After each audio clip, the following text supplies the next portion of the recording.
fait, c'est à la fois l'histoire des membres d'NTM, alors des membres d'NTM de ceux qu'on connaît moins aussi, comme Franck Loyer, comme Franck Chevalier, leur manager, comme Lady V, une danseuse du groupe, mais aussi de Daniel Bijot de Dynasty, qui a été un pionnier du rap, de sa compagne Béatrice. En fait, on a voulu faire un film choral qui raconte un peu toutes les adolescences, toutes les post-adolescences, qui raconte aussi une époque des années 80, où il y avait d'autres façons de vivre, d'autres façons de communiquer, de bouger, de se retrouver, où il n'y a évidemment pas internet, pas de téléphone portable, donc où il fallait découvrir le monde en se déplaçant, mais qui est, en fait, cette jeunesse, elle est pas si loin de la nôtre, déjà, qui a été bouleversée par cette musique aussi,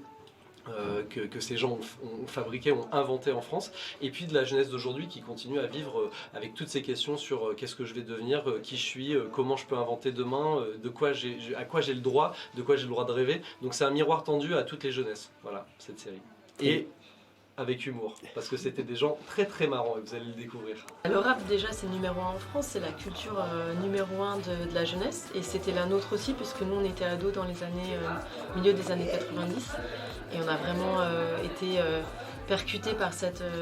musique-là, notamment celle d'NTM, celle d'IAM. Et c'était passionnant pour nous de se demander en fait quelles étaient leurs adolescences à eux, d'où venait cette musique, d'où venait ce mouvement.